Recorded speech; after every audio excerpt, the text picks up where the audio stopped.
Hello and welcome. My name is Alan, and we are doing an episode of news. I haven't done one in a long time, but that's okay. I'm eating some shaved ice, so bear with me. Anyway, we are starting with the liver. The Israel lobby's new $90 million war chest. Internal AIPAC materials reveal huge gifts from moguls and the strategies lobbyists use to score the cash.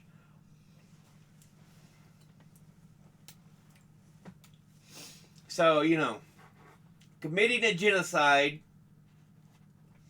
and AIPAC's like, we got to whitewash our look here in the U.S., got to get rid of the fact that we look horrible for what we're actually doing. So, yeah. Is what it is.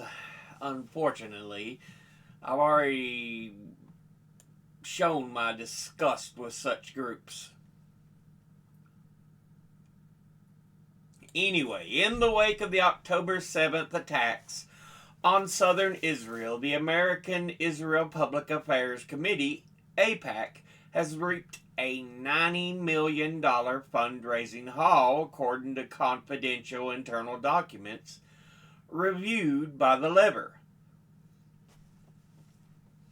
Large donations flowed as the influential pro-Israel lobbying group hosted a remobilized Israeli military official who reassured potential contributors that the country's military was doing everything possible to mitigate civilian casualties in Israel's ongoing war on Gaza, according to donor-only meetings reviewed by the lever. Wow.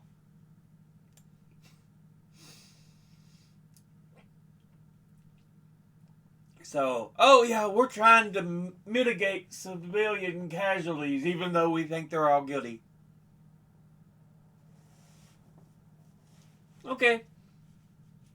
More bullshit. Also from the lever, shadow landlords strike back. Backed by real estate money, Governor Kathy Hochul refused to make public the secret problematic companies that own a wide swath of New York. After receiving $2.2 million from real estate interest, New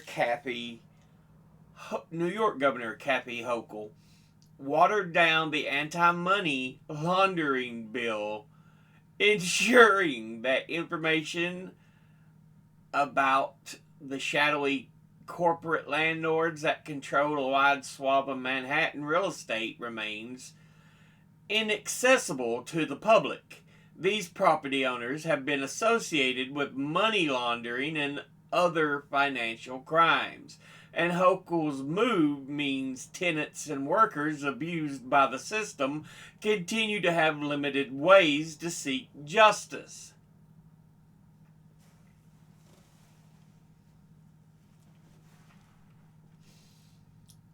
The LLC Transparency Act, which was designed to crack down on anonymous shell companies operating in New York, required limited liability companies to report their owners' identifying information to an online database. However, before Hochul signed the bill last December, she amended the language so that only government and law enforcement agencies can access business owners' names. So, you basically don't want the people to know the rich fucks who are funding you. I don't care if you're a Republican or Democrat. That is bullshit and wrong. You should not be allowed. Also from the lever, it just got more expensive to fight corporate abuse. You'll now be forced to pay huge arbitration fees if you try to challenge corporate contracts.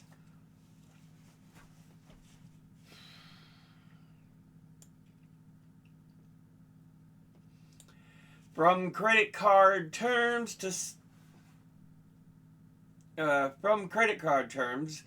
of service to employee contracts, millions of people are trapped in agreements that only allow them to challenge through corporate abuse through a private system of arbitration rather than in a court of law. Now the biggest player in that private system has posted new fees that experts say could make it more difficult for consumers and workers to hold corporations accountable. On January the 15th, the American Arbitration Association, the largest private provider of arbitration services in the world, quietly implemented new fees for individuals filing a mass arbitration case seeking monetary damages or contract relief from a company. I think a lot of these corporate contracts are bullshit because the fact is, what else you gonna fucking do as a consumer?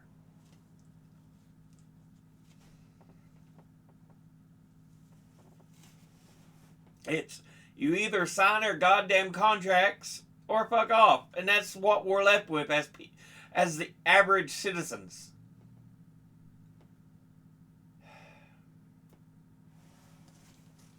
The new fees include a $3,125 initiation fee that must be paid before AAA officials determine if the case can even move forward. If the case does move forward, then consumers and employees will have to pay case management fees that were previously paid by the companies, as well as new arbitrator agreement fees, according to an analysis by Goodwin Procter, one of the largest law firms in the world that specializes in a broad range of topics. What the fuck?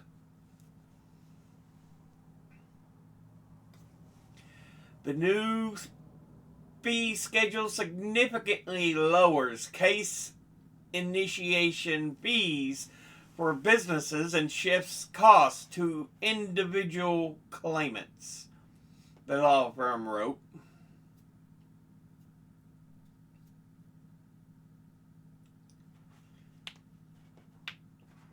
In practice, the move could potentially lower initial filing fees for consumers and employees at the start of an arbitration process, but then add significant cost if their cases move forward. It's more corporate bullshit. They need higher regulation. They fucking do.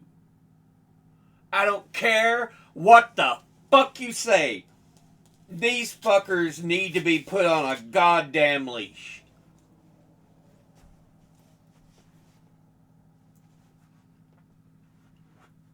It shouldn't be a detriment to the average citizen. You know, when they are trying to fight something and companies are just like, oh, you pathetic little man. No, what should be going on is there should be a leveled amount. Big businesses should have to pay an amount equal to what the average person would have to pay that would nearly break them or whatever on the same fucking level.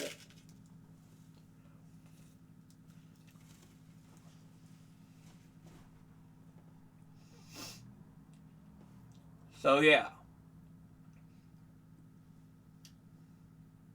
$3,125 for the average person. Then it ought to be tens or hundreds of millions of dollars for the giant corporation. Period.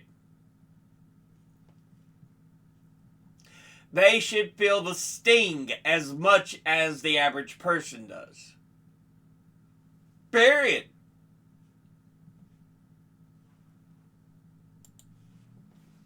Now, from ProPublica, Mexican president demands apology from Biden after ProPublica story on suspended cartel campaign donation.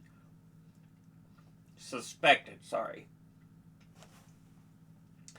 President Andres Manuel Lopez Obrador of Mexico calls a ProPublica reporter a mercenary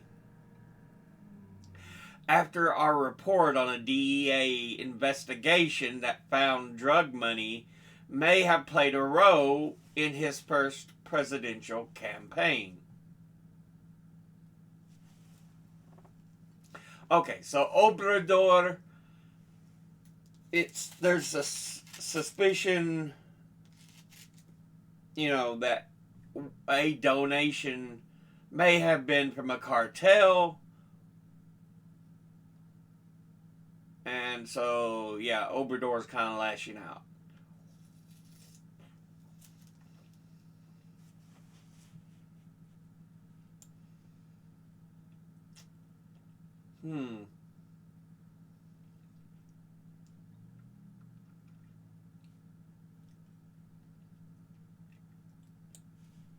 President Obrador of Mexico demanded an apology from President Joe Biden after a ProPublica story disclosed that the DEA had found evidence that one of Lopez Obrador's closest aides accepted donations of around $2 million from a drug cartel in 2006.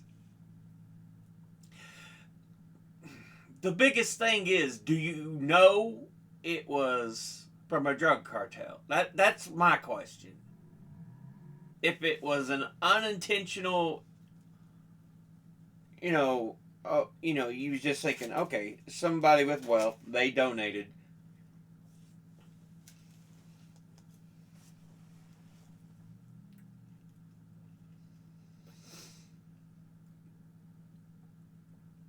And you didn't think to look, it's lazy on your part, but it's more acceptable because you just kind of fucked up in that situation. You weren't accepting drug cartel money necessarily because they were drug cartels.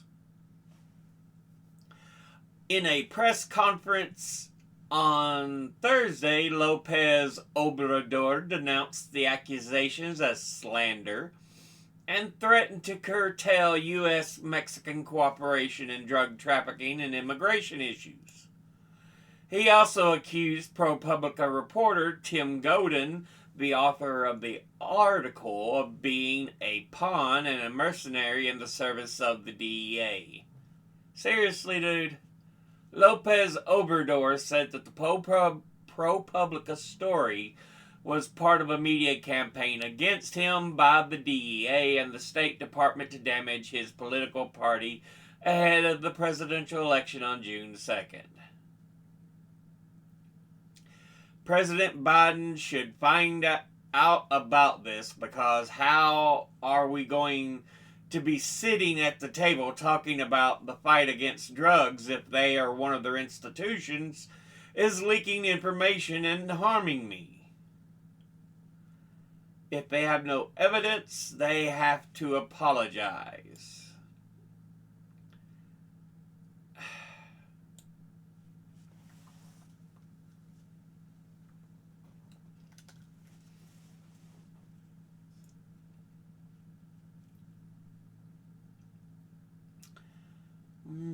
DEA and the State Department did not respond for requests to comments. 2 requests for comments. ProPublica published its findings on Tuesday about the same time that 2 other news outlets, Incite Crime and Germany's Deutsche Welle, reported on the DEA investigation. ProPublica said the article was independently produced and reported, noting that it had repeatedly sought comment from Lopez Obrador administration before publication. Uh-huh.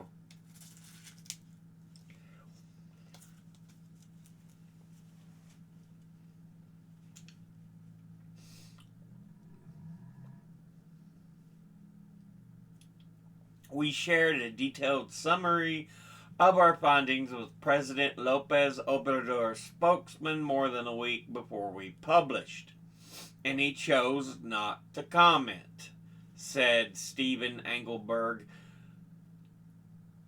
ProPublica's editor-in-chief.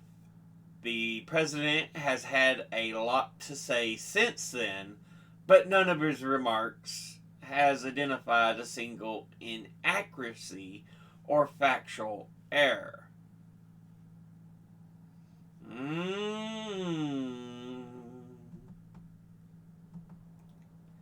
So, yeah, it's not looking good for Mexico's president. Also from ProPublica, Senator urges museums to return native remains and objects, give the items back, comply with federal law. Hurry.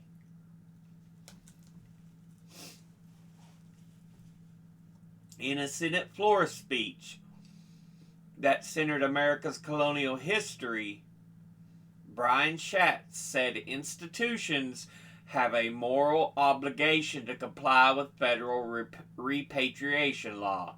He demanded urgent action. Good. U.S. Senator Brian Schatz of Hawaii demanded on Thursday that museums and universities move more swiftly in repatriating Native American remains and belongings plundered from indigenous burial sites. Give them back. Comply with federal law. Hurry. Schatz, a Democrat who chairs the Committee on Indian Affairs, said in a speech from the Senate floor. He urged institutions to devote more resources to fulfilling tribes' repatriation request under the Native American Graves Protection and Repatriation Act. Lawmakers expected the 1990 federal law to result in museums relinquishing all Native American remains to tribes within a decade. But as ProPublica's repatriation project showed last year, some museums stalled or actively resisted tribes' repatriation requests under NAGPRA. So yeah, institutions have a moral obligation to return human remains to tribes. The theft of hundreds of thousands of remains and items over generations has unconscionable in and of itself. But the legacy of that cruelty continues to this day because these museums and universities continue to hold on to these sacred items in violation of everything that is right and moral.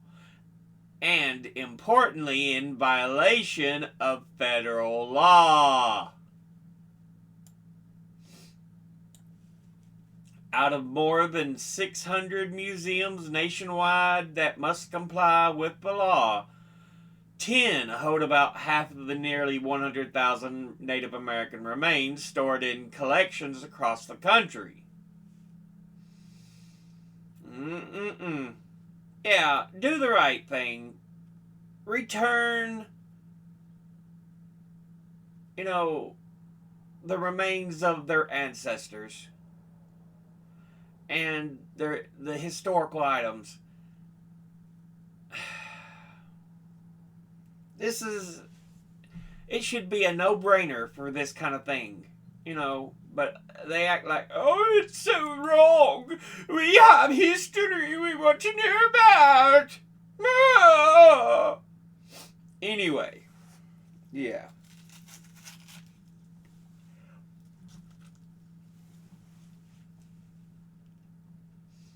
Okay. From Ask Historians. Can Chinese history actually claim 5,000 years of unbroken history? I'm Chinese American, and I've always been told, and it's always been told to me by my relatives, that there is 5,000 years of unbroken Chinese history. The Chinese have seen everything: incredible wealth, famines, political discord, etc. So they absolutely know how to play the long game versus the Western democracies. But doesn't a new dynasty, the Mongols, also known as the Yuan, Qing, or the Manchus, or the Warring States with no dynasty, mean that we shouldn't be able to have an unbroken history? If using that unbroken history logic, why can't modern Iraq, trace its history back to the Sumerians? Okay. I addressed a similar question last year, the answer to which you may want to check out. I'd also recommend a read of the open access piece by James Millward on the problems of dynastic periodization, which came out last month. Millward expresses many points I would have made far more eloquently, and makes many more of his own.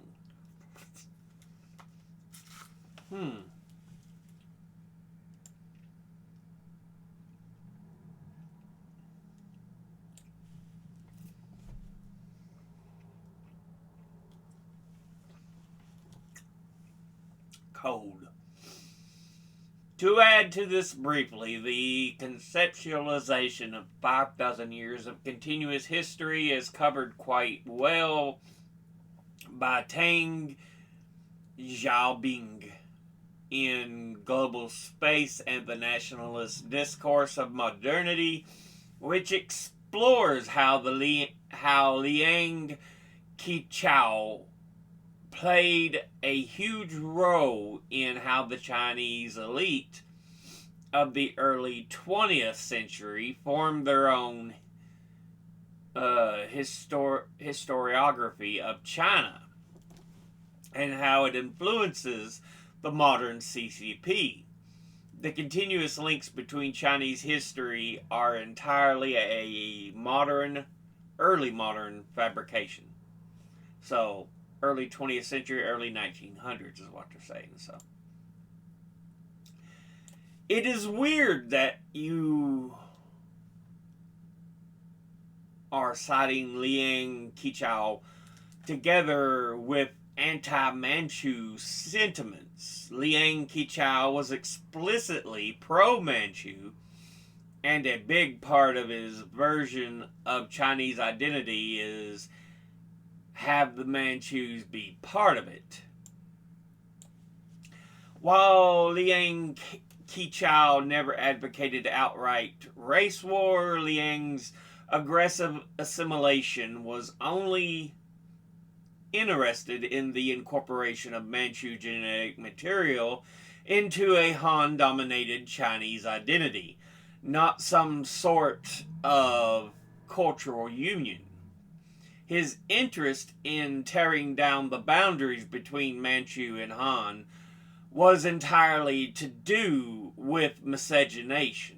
Liang regarded Manchus as intellectually inferior to the Han and destined to extinction unless they were subsumed by the Han-led Chinese nation. So yeah, it is kind of the split in different Chinese. Even though they're all Chinese, they're considered two different peoples.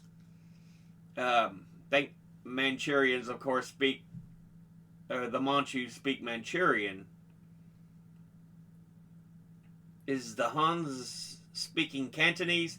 They're different forms of Chinese, Manchurian and Cantonese.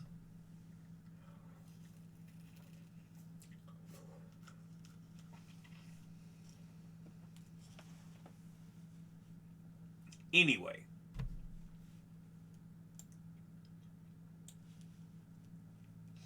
it is true Liang was far more conservative generally than his later peers regarding the Manchus and the Qing state. However, Liang regularly flip-flopped not just intellectually but emotionally in his feelings about the court back in China. He was exiled for a long time, probably one of the most travel reformists of his age in the world, and being far from home took its toll on him mentally. In some ways, especially, he found himself increasingly relegated to the background as more aggressive nationalism formed in Japan starting around 1903. Liang may have butted heads with these more radical elements, but wasn't shy of supporting them or turning a blind eye.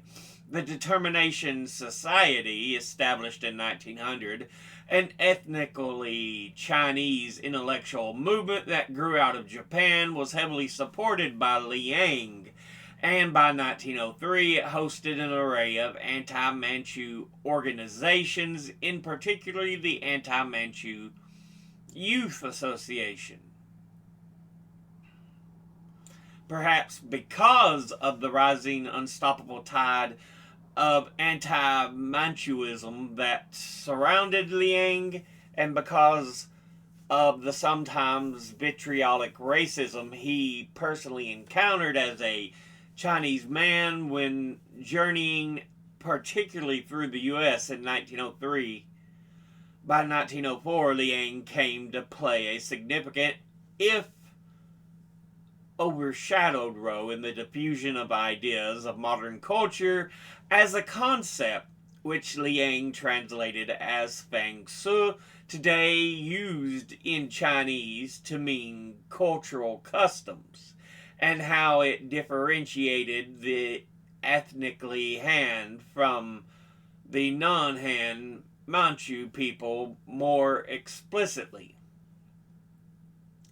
Liang's later writings were much more openly ethno-nationalists. Edit. Since this is gaining traction, many of Liang's writings in his later years have been published in English. See Thoughts from the Ice Drinker's Studio by Liang Qichao.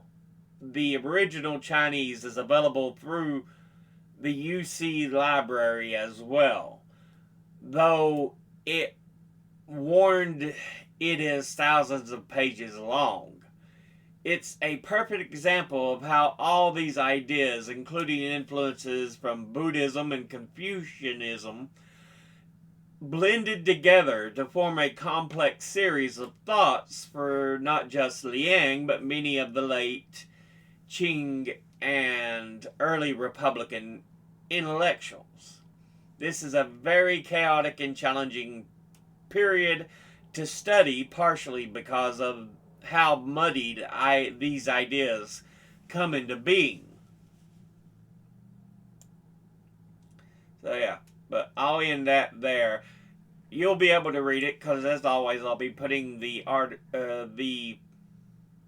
link in the description box below the video. But I don't know if y'all like tennis or not. I'm not a huge fan, but I just found this interesting. We have the Tennis Grand Slam, the Australian Open, the French Open, Wimbledon, and the US Open. This is showing from 2003 to 2024. And the winners of the Opens. 2003, you wouldn't see one of the big three conquer.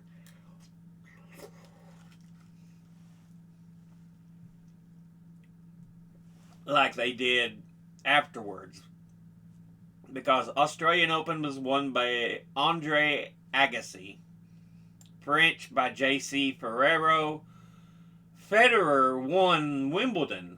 And Andy Roddick won the U.S. Open. The next year, though, we start seeing the big three come into play.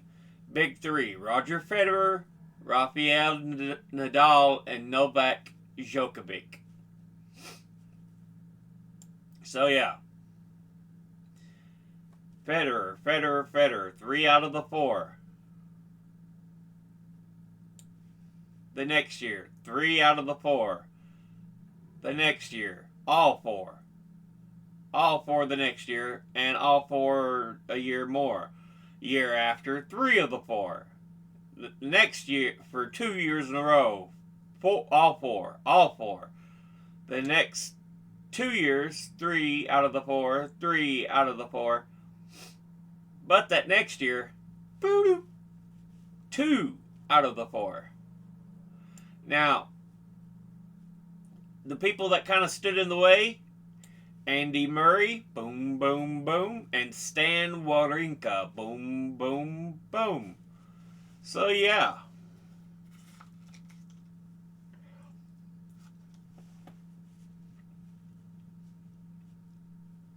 It really is interesting there. So this period, people were stepping up to fight back. But we get back to this area. 4, 2, 3. It just shows you how dominant they have been in tennis. Carlos Alcaraz has become someone quite there. And of course, Jannik Sinner won the Australian Open for this year. It's the only one of the Grand Slam they've had yet.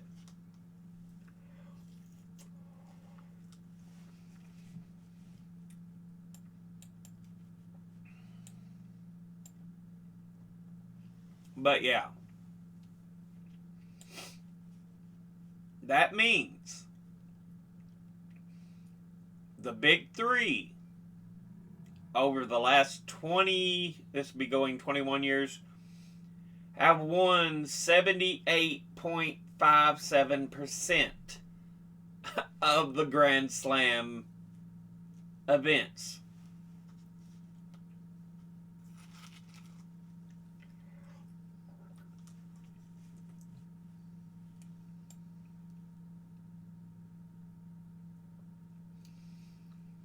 Trying to see if anybody's won the Grand Slam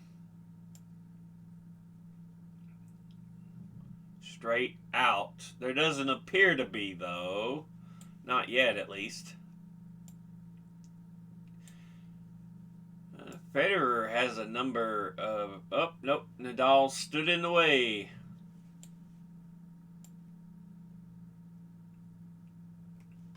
So yeah, nobody's won all four in any year though. So in of these big three.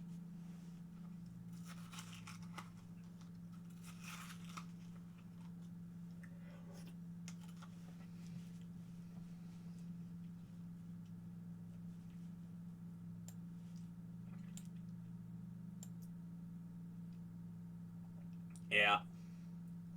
So other big names that have kind of showed up and showed they are fairly good: Alcaraz, Murray, Wawrinka.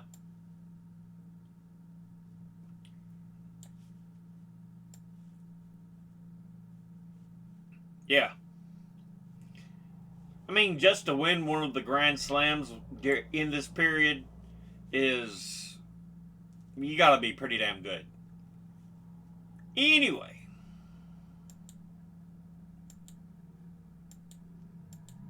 trying to make sure I got everything right here. All right, some pictures to look at. Malcolm X gets transported from the Audubon Ballroom to his hospital after he was shot in 1965. He succumbed to 21 gunshot and 10 buckshot wounds.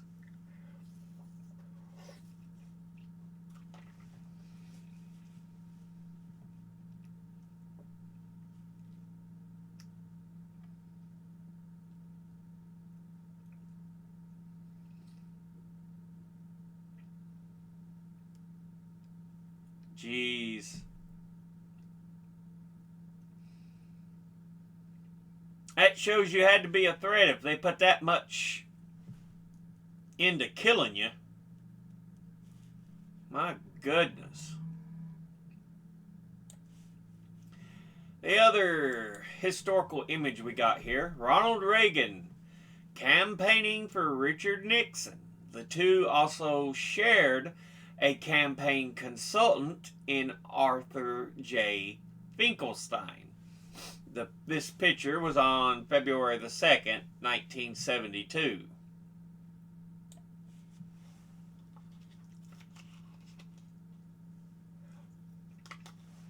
Mm-mm-mm.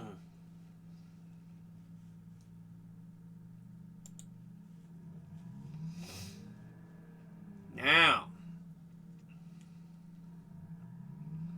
we start getting into the news.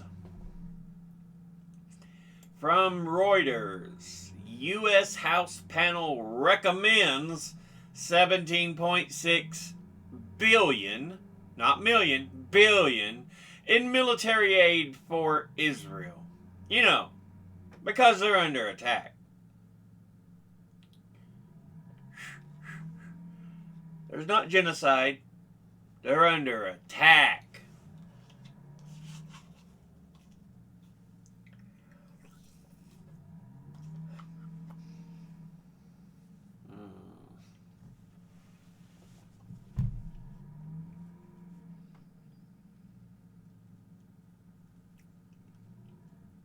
There is no bombing nicely. It don't work that way. If you're just carpet spread, throw the bombs like you're slinging water off your hands and seeing where the drops fall. That's more or less what's happening right now. Let's throw a bunch of bombs in the air and see where they hit.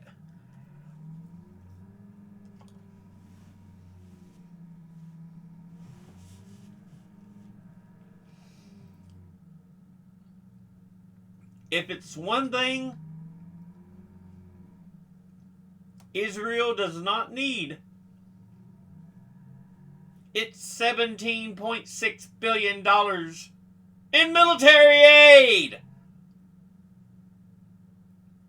They ain't waging war, they're waging genocide against the Palestinians.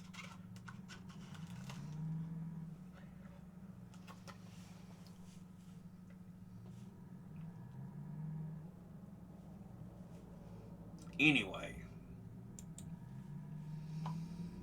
this from the AP. At least 46 people reported dead in Chile as forest fires move into densely populated central areas. An intense forest fires burning around a densely populated area of central Chile have caused at least 46 deaths, Chile's president said Saturday evening, and officials said at least 1,100 homes had been destroyed.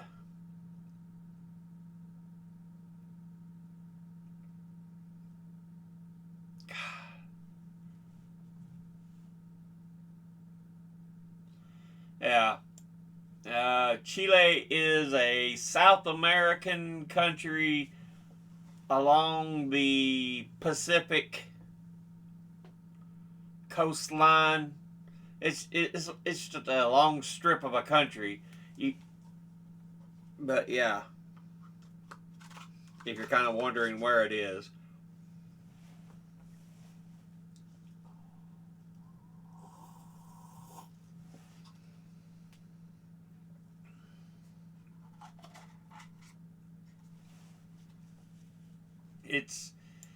It's ridiculous. In a nationally televised address, President Gabriel Boric warned that the death toll could worsen as 4 large fires burn in the region of Valparaiso, where firefighters have struggled to reach the most threatened neighborhoods. Boric urged Chileans to cooperate with rescue workers. If you are told to evacuate, don't hesitate to do it, he said. The fires are advancing fast and climatic conditions have made them difficult to control. There are high temperatures, strong winds, and low humidity. Now, that is kind of a bad situation. Now, this is from Deadline.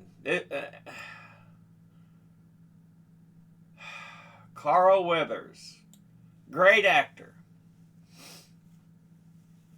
Yeah, Carl Weathers dies. Rocky, he played Apollo Creed. Predator, he was one of the soldiers alongside Arnold. And he appeared in Happy Gilmore as Chubbs, the coach. Haven't watched any of The Mandalorian. But yeah, he was 76. Carl Weathers.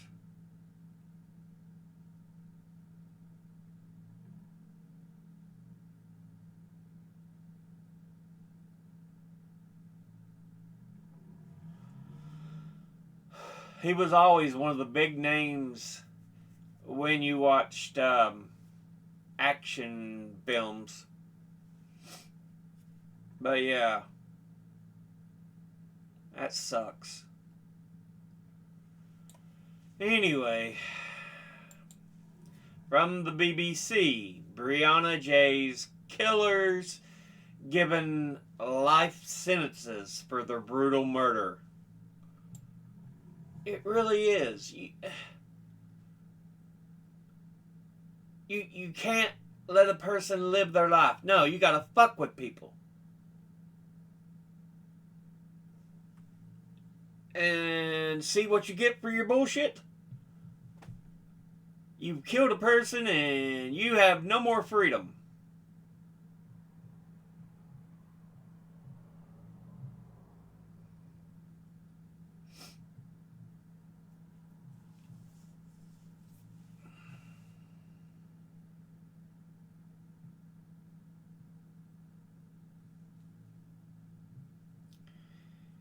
It's just ridiculous.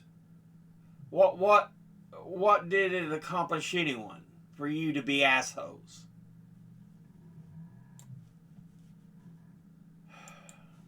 also from the BBC. I saw this headline and I was like, what the fuck? How do you hide a nuclear missile in a garage? An inert nuclear missile found in the U.S. man's garage. Now, it was inert, so yeah, it wouldn't have gone off, but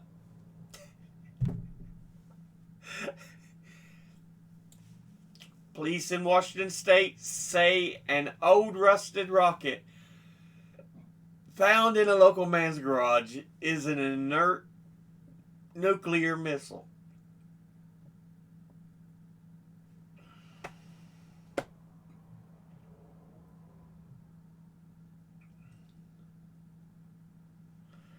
On Wednesday, a military museum in Ohio called police in the city of Bellevue, Washington,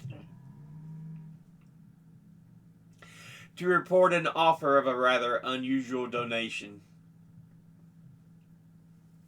The police then sent a bomb squad to the potential donor's home. And we think it's going to be a long, long time before we get another call like this again. Police said, referring to Elton John's iconic song, Rocket Man. And we think it's going to be a long, long time before we get another call like this. Oh, wow. Wow. In a press release, police say the device is, in fact, a Douglas Air 2 Genie, previous designation MB-1, an unguided air-to-air rocket that is designed to carry a 1.5 kiloton W-25 nuclear warhead. However, there was no warhead attached, meaning there was never any danger to the community.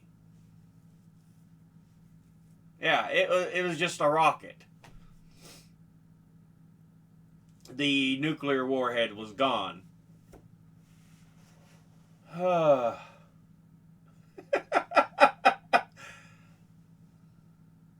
Basically just a gas tank for rocket fuel. Called the event not serious at all. Oh, geez. That's crazy, though.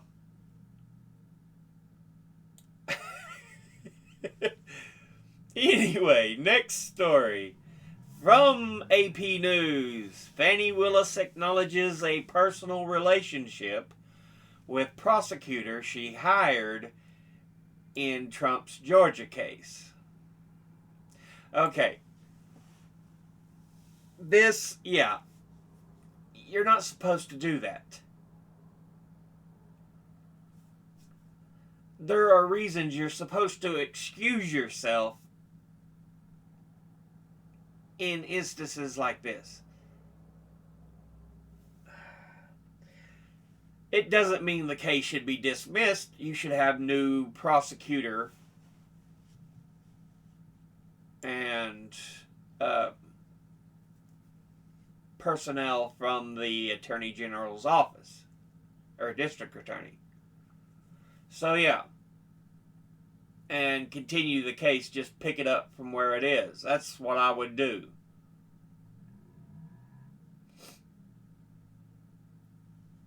But yeah, having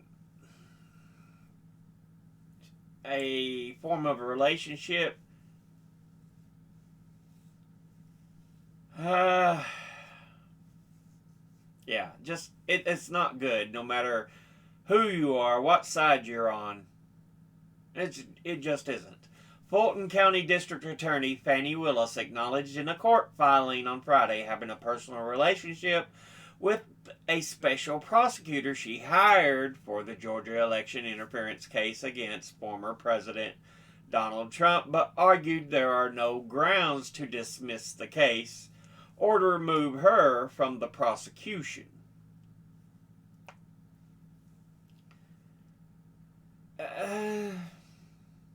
dismiss the case? No.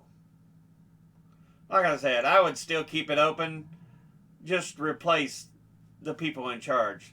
That's why I'm like, on the remove her from prosecution. That might be called for instead, Fenny. Pass the information along to your replacement. Let them continue your case. Because it's unethical what you did.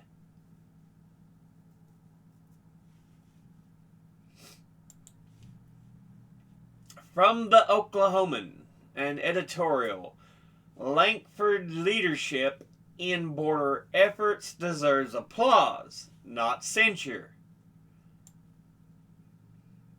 Martin Luther King Jr. cautioned about the silence of good people. The ultimate tragedy is not the oppression and cruelty by the bad people, but the silence over that by the good people. To many Oklahomans, the sentiment has been a suffocating reality in the Trump era, and as the good people who make up Oklahoma's congressional delegation have remained complicit by their silence to all the breaches of ethics, etiquette, and democratic norms in conservative politics. Yeah, this is over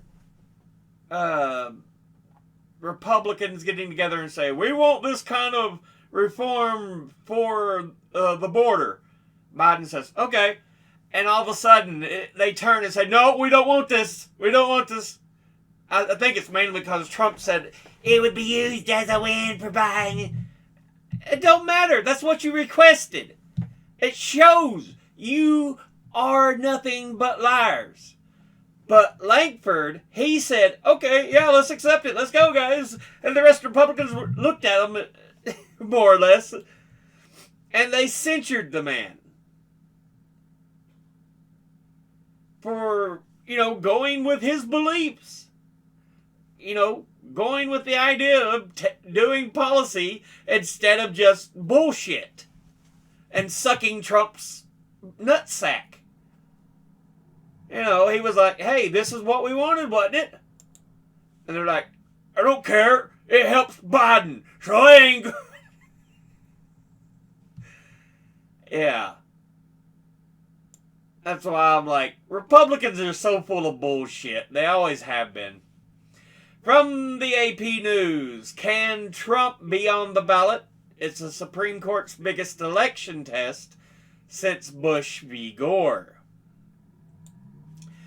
A case with the potential to disrupt President Donald Trump's drive to return to the White House is putting the Supreme Court uncomfortably at the center of the 2024 presidential campaign. In arguments Thursday, the justices will, for the first time, wrestle with a constitutional provision that was adopted after the Civil War to prevent former office holders who engaged in insurrection from reclaiming power. And that is what Trump did. There's a lot of his ball coddlers who go, it wasn't insurrection. Yeah, it was, bitches. Get over it. It was. Anyway.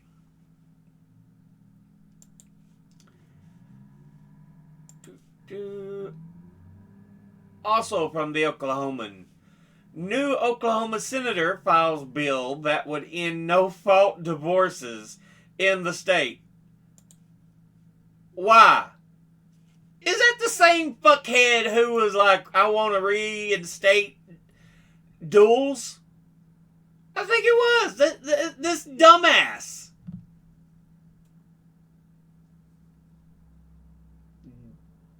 Dusty Devers. What a name.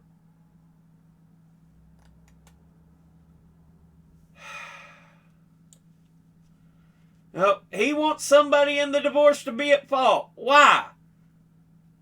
Why can't it be just people who agree, we just can't live together, I've got no ill will, But no, he says, you gotta hate the other person. Someone needs to be at fault. It's like, really, dude? Really? Scientific American. Trump allies plan to gut climate research if he is reelected. Something we don't need to happen. Dozens of conservative organizations have banded together to provide Trump a roadmap known as Project 2025. One of the biggest fucking idiotic things out there to boost fossil fuels and limit government climate science.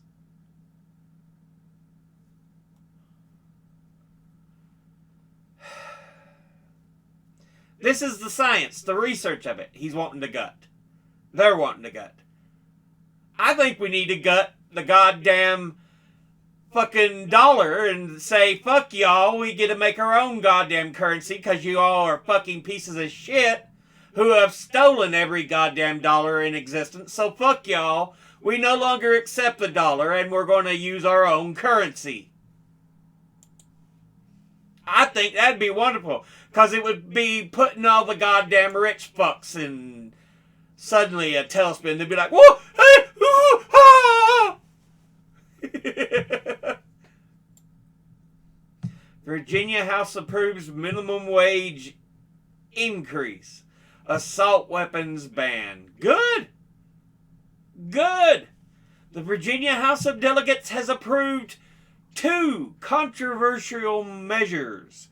An increase in the minimum wage and a ban on assault weapons. 2 things that make ultimate sense to me. Why are they fucking controversial? You think the average American should be owning military grade hardware?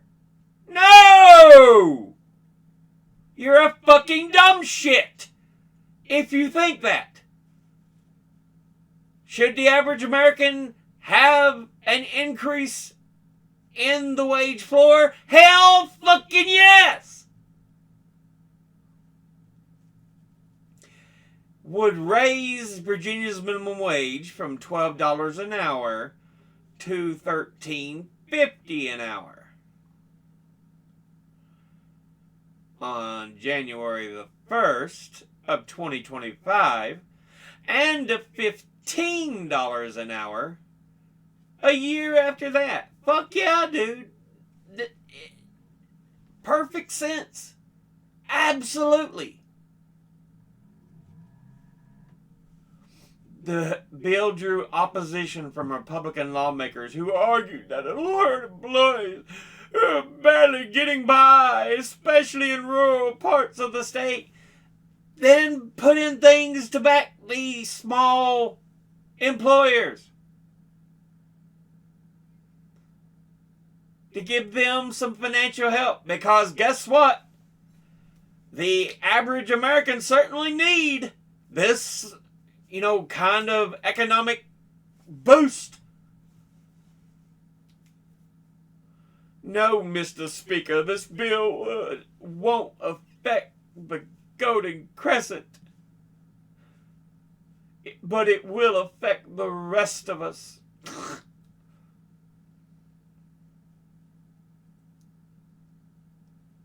Yeah, benefits would be widespread. I don't know why they're so against the average American earning money. Support the small businesses, give them subsidies to help cover their butts. Because if it's one thing I think we need, it's small businesses. Big corporations can go and suffer, though. I don't give a shit about them. From the BBC, New Mexico, failed election candidate paid me to shoot officials, a gunman says. Wow.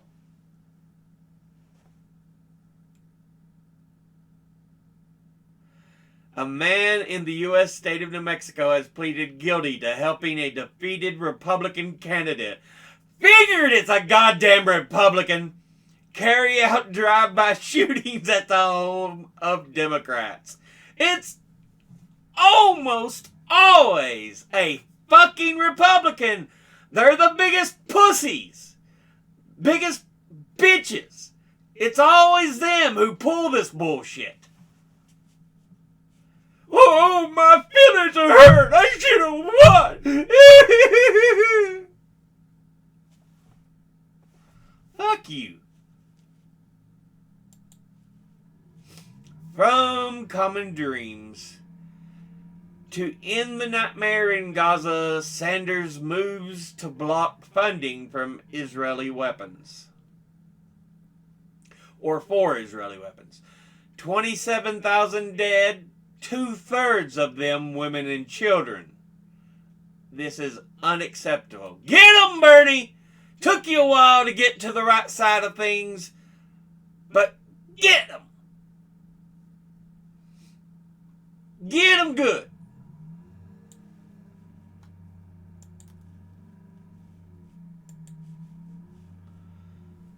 From the New Republic, Bernie Sanders has planned to make Big Pharma's greed heads squirm. The senator spoke to the New Republic about how he'll grill the CEOs of 3 drug manufacturers about their high prices. Yeah, get 'em! Get 'em, Bernie!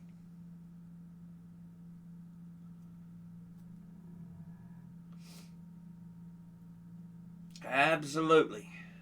They should be held accountable. Alright, this Religion News.com.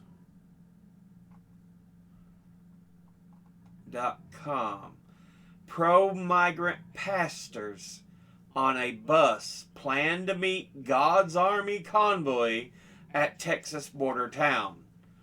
Doug Pagitt, a Minnesota pastor who runs the anti-Christian nationalism organization, Vote Common Good, hopes to engage the anti-immigrant contingent and convince them it is migrants who are the most in danger. We're just going to be around and try to humanize the situation. Yeah. Most of your anti-immigrant fucks, they don't care about them being people. They don't care about them trying to find safety. No. They're like, fuck you! And it's like, what good is it doing you, fuckers? To be hate mongers. And here we've got some actual Christians now, Christian pastors who are like, hey, these are people too. They're in danger. It's what Jesus fucking would have done, but of course we know about this, that they think Jesus was weak and soft because it said turn the other cheek. From Al Jazeera. People dying of starvation in Sudan, United Nations Food Agency says. The World Food Program has called on Sudan's warring sides to provide immediate security guarantees to deliver aid.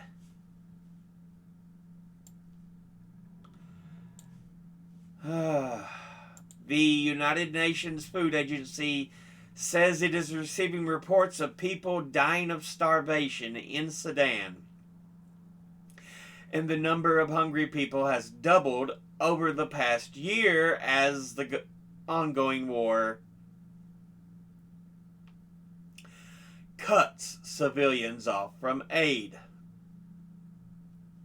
The situation in Sudan today is nothing short of catastrophic.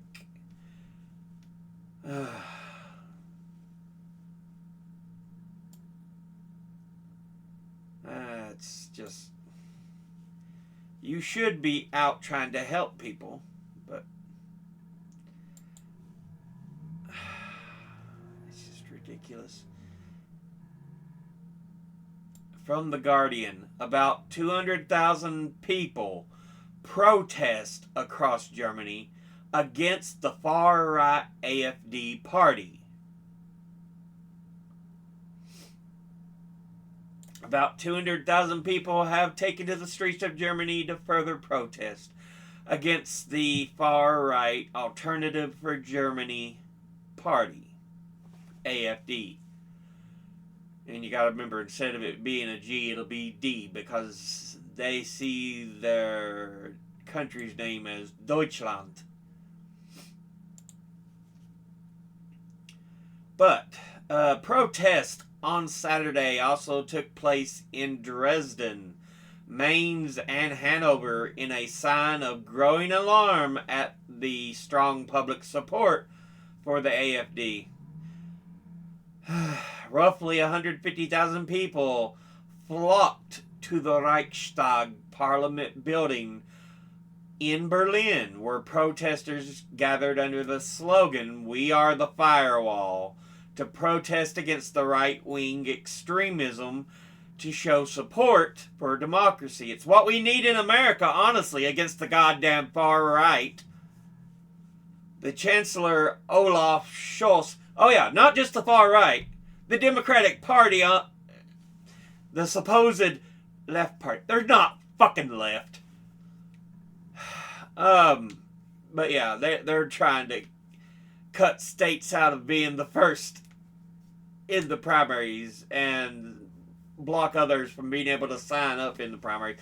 Fuck you, Democrat Party. Fuck you. Fuck the right wing and fuck the Democrat Party.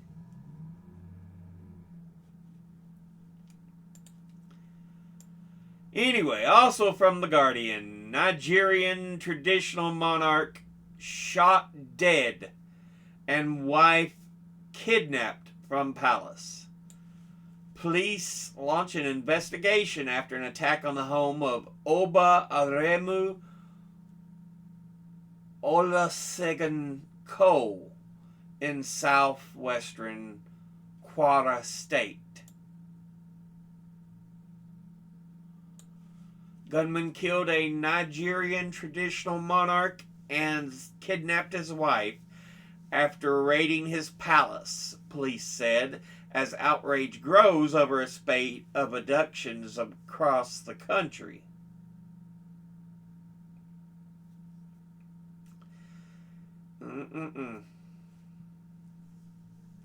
So, starvation in Sudan, murders and abductions in Nigeria.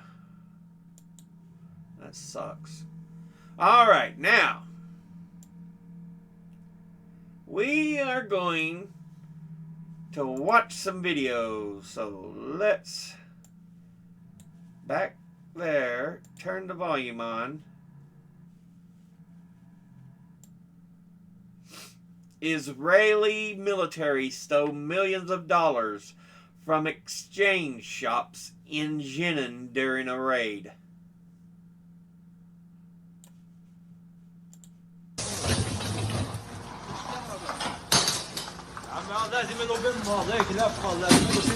هاي محل فخر الدين مفجرينه، اللي بيعرف يتواصل معاهم يجي يسكروا محلاتهم يجوا. اللي بيعرف يتواصل معهم يا اخوان يجي عشان بلشت الناس.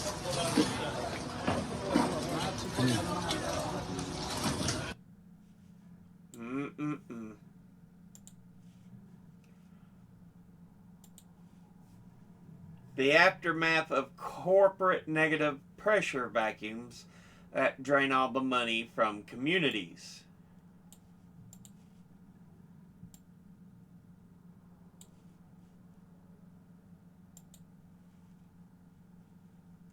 Struggling is because there's no jobs. There's no way to get money, to make money, to pay bills. Everything that come here closes down. Dunkin' Donuts came to Oakland.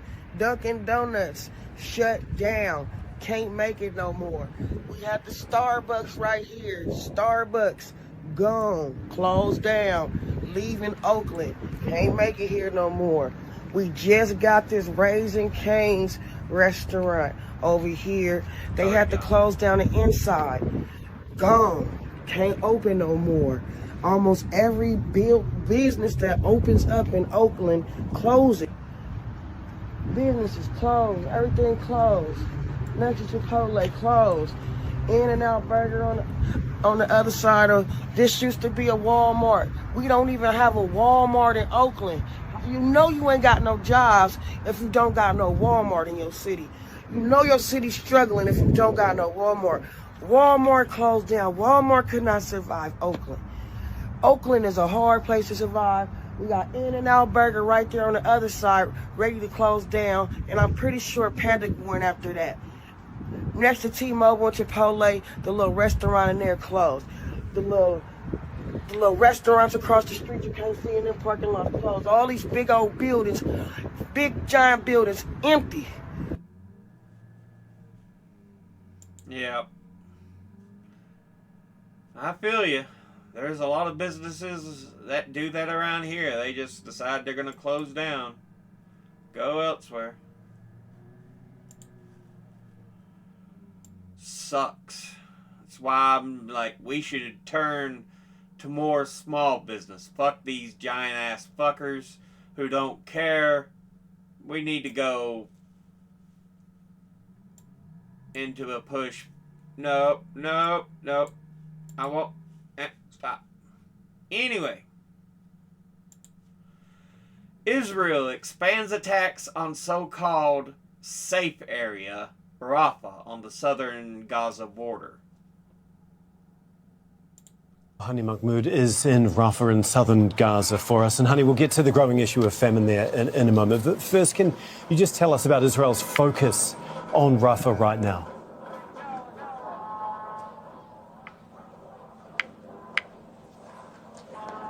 Yes, well, overnight, and in fact, it started at early hours of last night, in the evening hours, with the heavy artillery shelling of the eastern part of Rafah city, and finishing at about midnight with massive airstrikes on both different locations in eastern Rafah and in the central part of Rafah city. Very crowded and densely populated two areas. The one in eastern Rafah, a residential home full of displaced Palestinians, including the owner, the local residents, and the owner of the residential building, who has been helping sheltering people who've been displaced from the northern part of Gaza City and from Khan Yunis. 13 people have been killed and tens of other injuries, different injuries, were reported to a Najjar hospital in central Rafah. The other airstrikes targeted a residential home in Al Junaina district. That's a central part of Rafah city, and this is not the first time. Al Junaina had been, in fact, since the beginning of the war, being repeatedly targeted. More residential homes inside this district have been destroyed compared to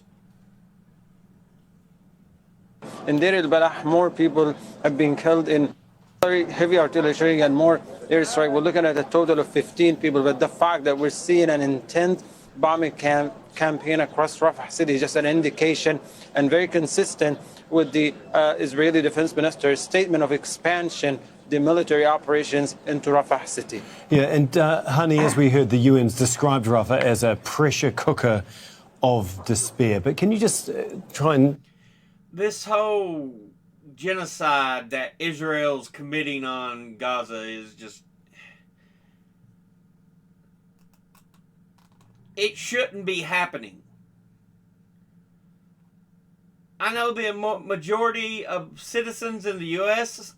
are against it, even though our government representatives, even though they don't agree with the American people, are the ones that are like, no, we love Israel money.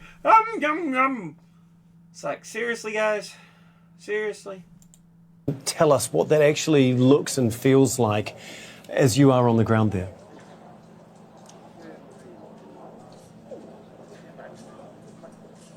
Yes, well, not only we're looking at an overcrowded area right now, but largely here, the 1.9 million displaced Palestinians are going hungry here in this part of the Gaza Strip. People, entire families that just go by their day without eating any food for days, no meals whatsoever. We have the children roaming the streets that are filled with rubble, just searching for scraps of food. We have the problem of people who are experiencing health complications, unable to get the necessary portion of food that it's needed to sustain their health and to help them combat these difficult conditions. Among all of this, there's the vulnerable group of children and women, and those are pregnant or breastfeeding. They lack the resources and nutritional elements that are needed to keep them sustaining. In fact, according to the UN report, on the internationally recognized 5-phase scale of food crisis, we're looking here at the quarter of the people in Gaza. That's almost 500,000 people are at phase number 5, which is a catastrophic level. We're looking at mass starvation, and it's just very unfortunate to say that this is how food is being weaponized and used against civilian population. Hani, as always, we really do appreciate your work for us, Hani Mahmoud, for us in Rafah in southern Gaza.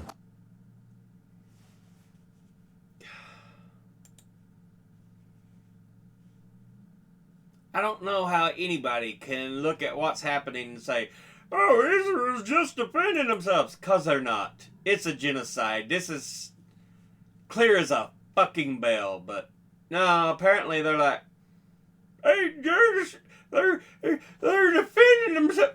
Fuck you, fuckers. Anyway, Sylvester Stallone tribute to Carl Weathers. Go back. Volume up.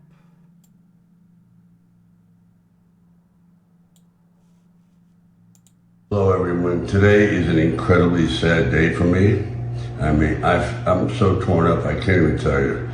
I'm just trying to hold it in because Carl Weathers was such an integral part of my life, my success, everything about it. I give him incredible credit and kudos because when he walked into that room and I saw him for the first time, I saw greatness, but I didn't realize how great. I never could have accomplished what we did with Rocky without him. He was absolutely brilliant. His voice, his size, his power, his athletic ability, but more importantly, his heart, his soul. It's a horrible loss. And I'm standing here in front of this painting because it was probably the last moment we were ever in the ring together, and I'll never forget it. He was magic, and I was so fortunate to be part of his life. So, Apollo, keep punching.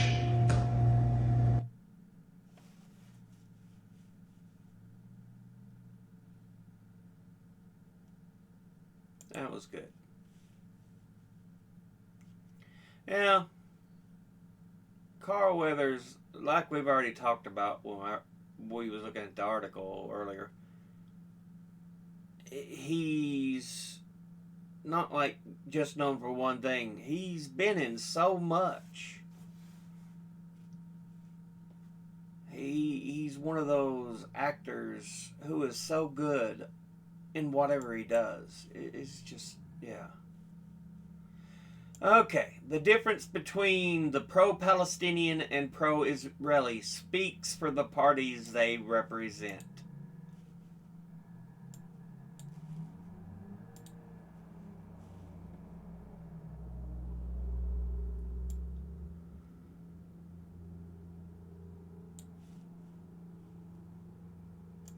I wish they will rape you alive, they will film you, and if your mother will be alive, they will send the video for your mother to see how you burn.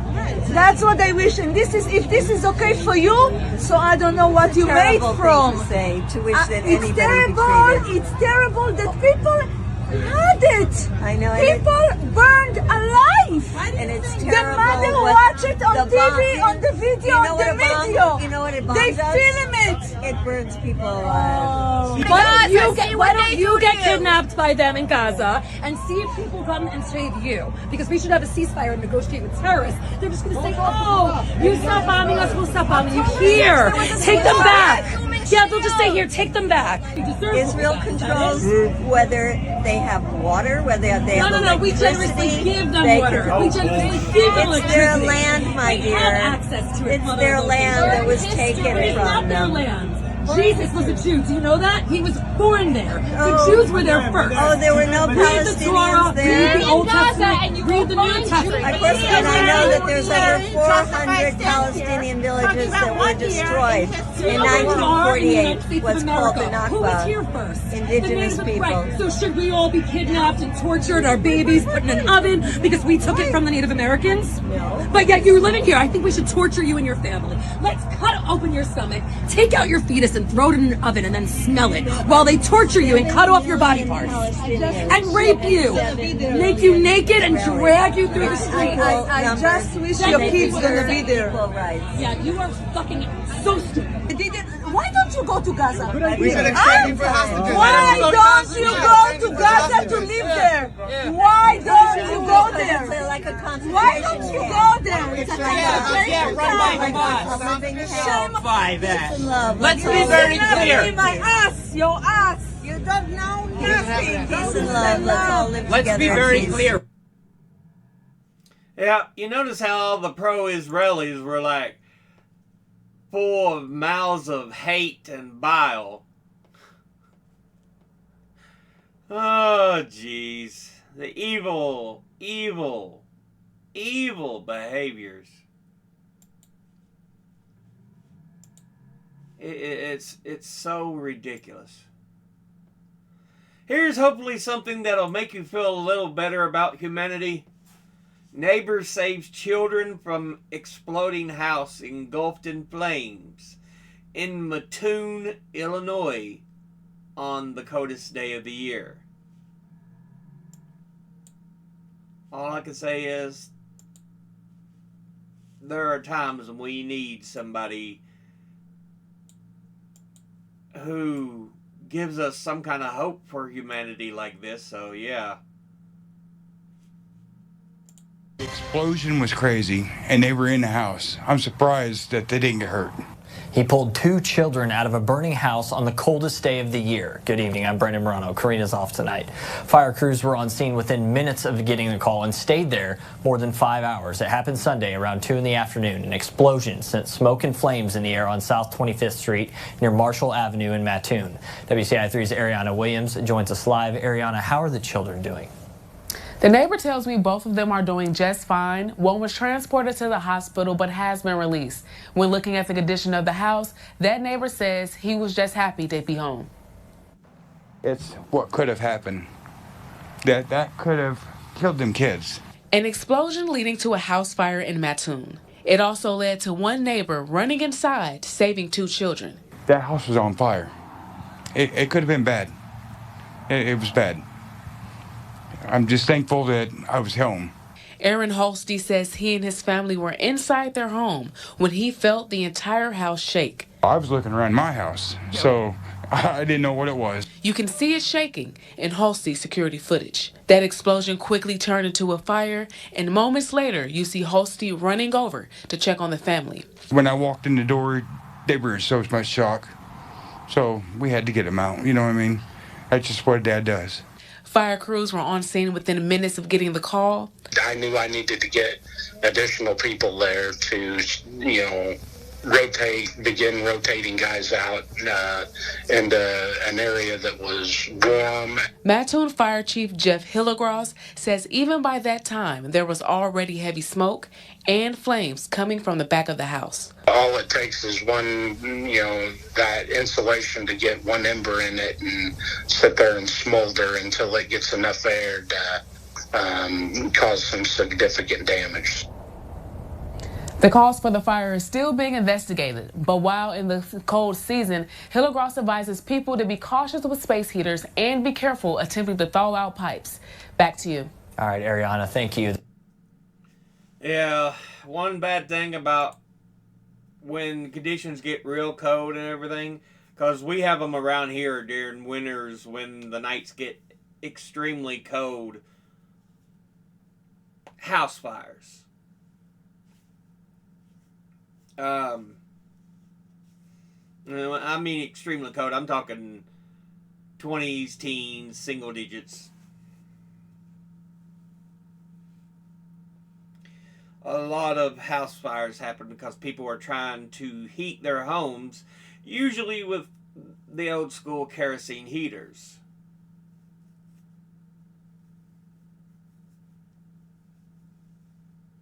Now, sometimes it may be due to some other form of heat, something goes wrong, but yeah. It's just, unfortunately, something that happens far too often, fires during the winter. Also, if you enjoy spooky stuff, look at the real world events, the Mad Gasser of Mattoon. Or the Gasser of Mattoon. He's got several different names, but yeah. It's an interesting little tale about, they don't know who the guy was, they never caught him, but in Mattoon, Illinois, he would gas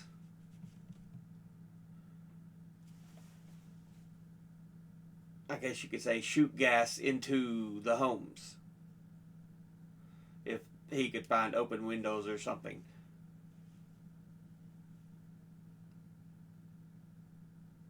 But yeah. Anyway, last video here.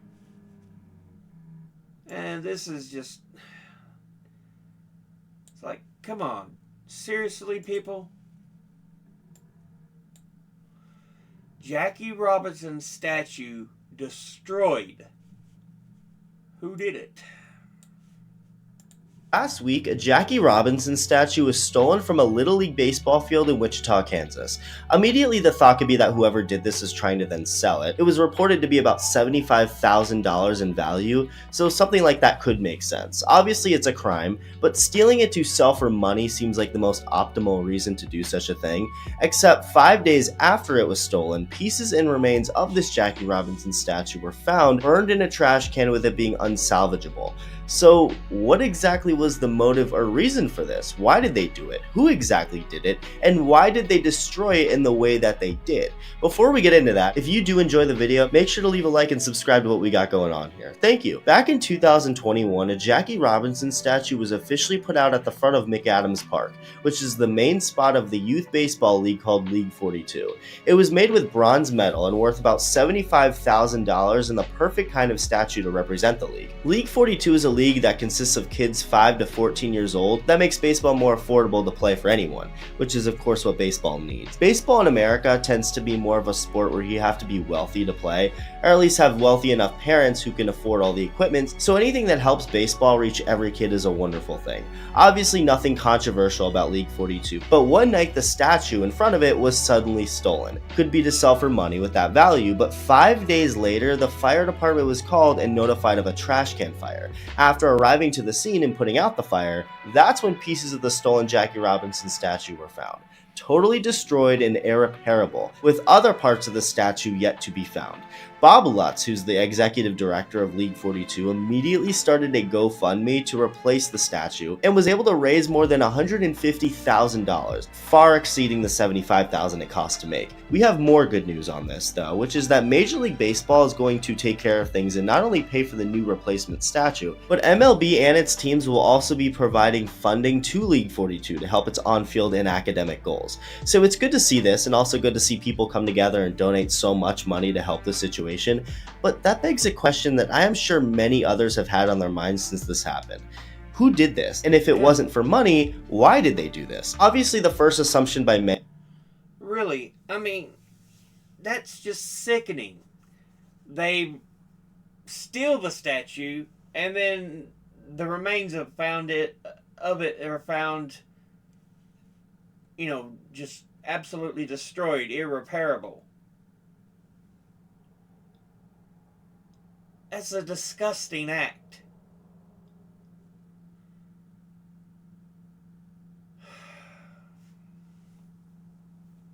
So fucking ridiculous.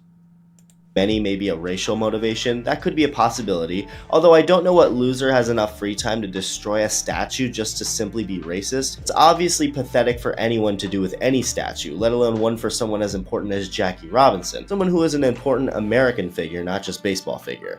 There actually is footage of the crime. It's not the clearest of footage, but what it does pretty clearly show is two people, presumably men, taking the statue after they cut it off, leaving only the feet, and loading it onto a truck.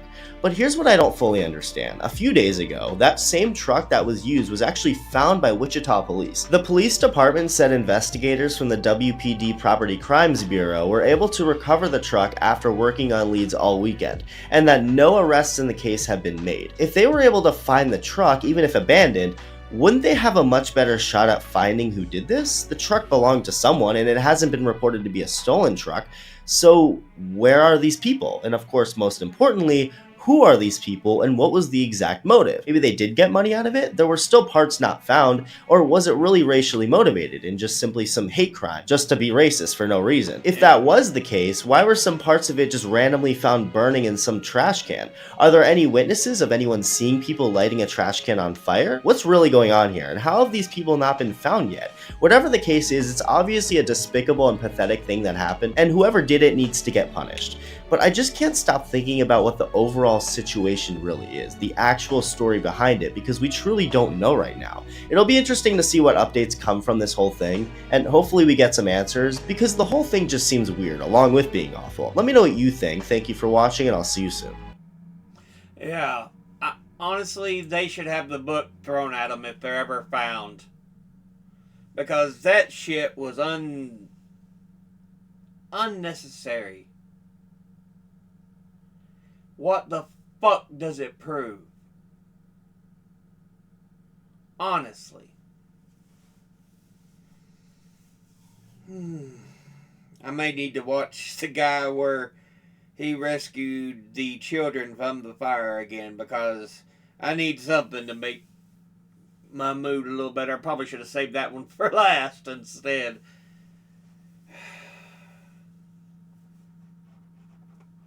Too many stories of BS and too few of good news.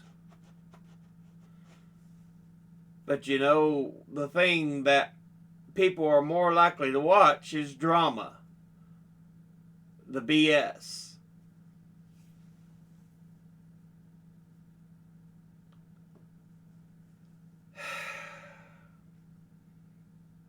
Yeah, anyway. This is already over an hour and a half in length, so I'll end this episode here. Thank you all for watching.